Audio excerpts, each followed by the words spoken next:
ആനയൂട്ട് വഴിപാട് രസീതാക്കണമെന്ന് വിനയപുരസരം അഭ്യർത്ഥിക്കുന്നു.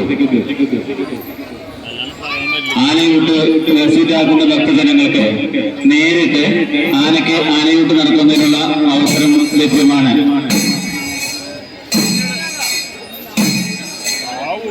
ക്ഷേത്രം കൂട്ടുപുരയിൽ ഭക്തജനങ്ങൾക്കുള്ള പ്രഭാത ഭക്ഷണ വിതരണം ആരംഭിച്ചിട്ടുണ്ട്. എല്ലാ ഭക്തജനങ്ങളും പ്രഭാത ഭക്ഷണത്തിൽ പങ്കുചേരണമെന്ന് വിനയപുരസരം അഭ്യർത്ഥിക്കുന്നു.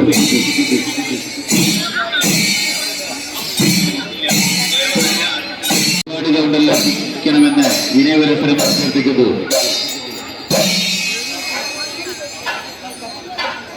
ശ്രീ ദൂത ഭഗവതി ക്ഷേത്ര സന്നിധിയിൽ ഇന്ന് നടന്ന അഷ്ടദ്രവ്യ മഹാഗണപതി ഹോമത്തിന്റെ പ്രസാദം ലഭിക്കുവാൻ ഭക്തജനങ്ങൾക്ക് ഇപ്പോഴും ക്ഷേത്ര കൗണ്ടറിൽ രസീത് ആക്കാവുന്നതാണ്. ഏതാനും നിമിഷങ്ങൾക്കകം തന്നെ ക്ഷേത്ര പറമ്പിൽ ആനയൂട്ട് ക്ഷേത്രം വഴിപാട് കൗണ്ടറിലെത്തി ആനയൂട്ട് രസീതാക്കേണ്ടതാണ്. ആനയൂട്ട് വഴിപാട് രസീതാക്കിയ ഭക്തജനങ്ങൾക്ക് നേരിട്ട് ആനയൂട്ട് നടത്തുന്നതിനുള്ള സൗകര്യം ലഭ്യമാണ്.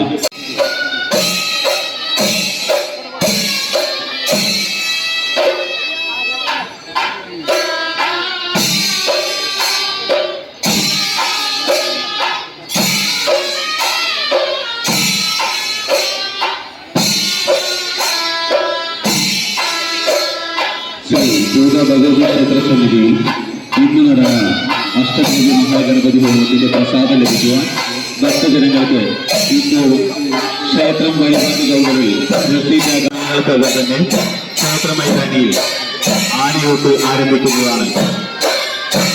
ആനയൂട്ട് വഴിപാട് രസീതാക്കാൻ ബാക്കിയുള്ള ഭക്തജനങ്ങൾ വഴിപാട് കൗണ്ടറിലെത്തി ആനയൂട്ട് രസീത് വാങ്ങണമെന്ന് അഭ്യർത്ഥിക്കുന്നു. ആനയൂട്ട് രസീതാക്കുന്ന ഭക്തജനങ്ങൾക്ക് നേരിട്ട് ആനയൂട്ട് നടത്തുന്നതിനുള്ള സൗകര്യം ഉണ്ടായിരിക്കുന്നതാണ്.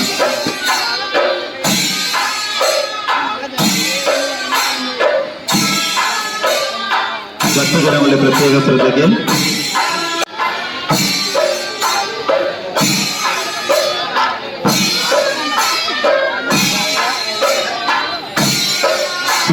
പൂർവ്വഭഗവതി ക്ഷേത്ര സമിതിയിൽ ഇന്ന് നടന്ന അഷ്ടദ്രവ്യ മഹാഗണപതി ഹോമത്തിന്റെ പ്രസാദം ലഭ്യമാകുവാൻ ഭക്തജനങ്ങൾക്ക് ക്ഷേത്രം കൗണ്ടറിൽ ഇപ്പോഴും വഴിപാടുകൾ രസീതാക്കാവുന്നതാണ്.